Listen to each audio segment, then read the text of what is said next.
Okay, so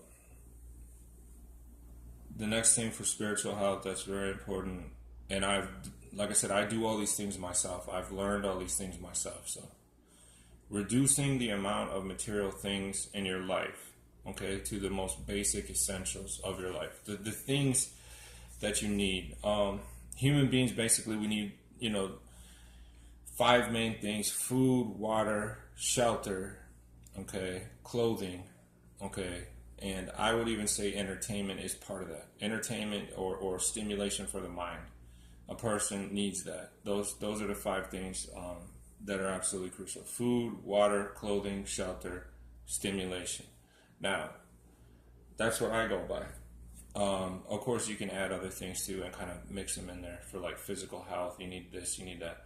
But I'm just saying, to me, that's food, water, clothing, shelter, and stimulation. So, reducing things in your life down to those five basic components and only having, let's say, one or two things per category. I mean, when it comes to clothing, maybe you can have, you want to reduce it to the least amount of clothes that you can possibly have and that you need that will work for you. If you can do seven different outfits and that's it, so you have one outfit for every day of the week. If you have just enough food to last you for a week and no more than that, no more food in your fridge, no more food in your cupboard, no more food. If you have just enough water to last you for a week, then you've got to, you see what I'm saying, by reducing the amount of the things that you need in your life. Now, when it comes to stimulation, we have an overload of stimulation in this country in particular. We have too many video game systems. We have too many phones. We have too many computers. We have too many. I'm talking about each person. Each person has too many of those things. They build up over time. You don't give them away. You keep them in a box or you keep them here and there.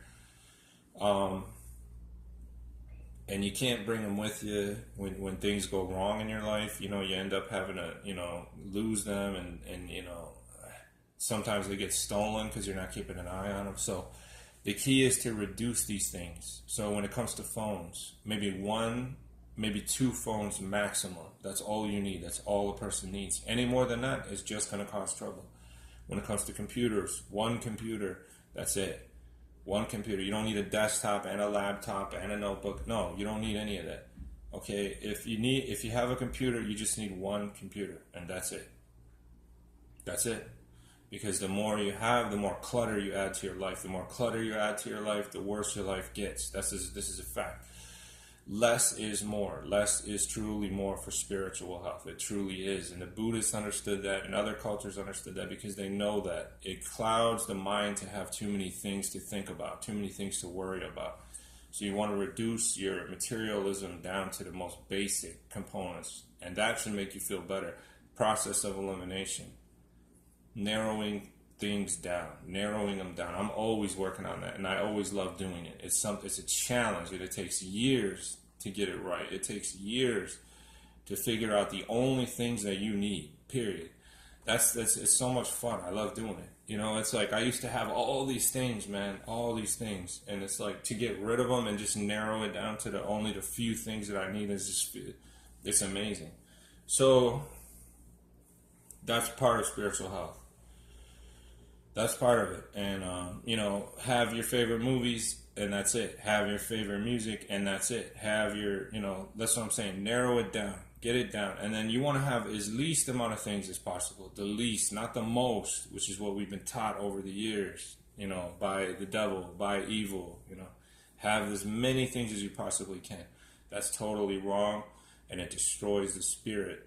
And it also destroys the mind. And eventually, if a person becomes corrupted by it enough, it destroys the body as well. But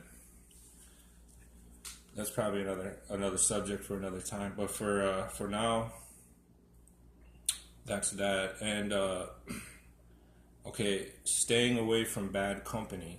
The Bible says that bad company ruins good morals. Bad company, bad friends, bad girlfriends or boyfriends, bad even bad husbands and wives. I mean, if you're in a really bad marriage, but bad company ruins good morals. Bad family members, that just people who are not good for you, they're gonna ruin your morals. If you hang out with those people long enough, if you hang out with people long enough that are not doing good things and only doing bad things, they're gonna eventually break you down. They're gonna get you to do the same thing. They're gonna cause you to join up on the team, and you have a choice to make. You have a choice to make, because the Bible says they ruin good morals. Bad company ruins good morals. So it's up to you how long you want to hang out with bad company. But I tell you, the longer you do, the worse it's going to get. The longer you hang out with bad company, the worse it gets.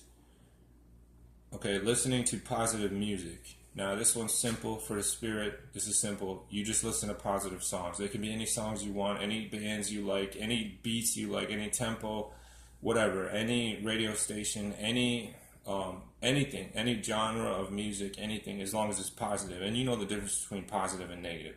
If someone's telling you to kill, steal, destroy, that sounds a lot like the devil, because that's what the Bible says. The devil comes to do three things: kill, steal, and destroy. So if that's part of the music you're listening to, that's evil music. That's not positive. That's negative.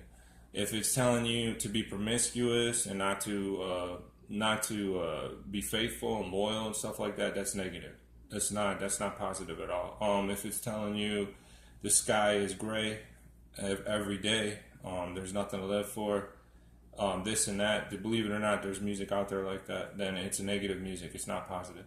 So everyone knows the difference between positive and negative music. And like I said, I have links here on my channel. You can click on the links. I don't know if you find them, but I have a page on Facebook called Pure Positive Music. Pure Positive, Pure Positive, Positive Music, MUSIC.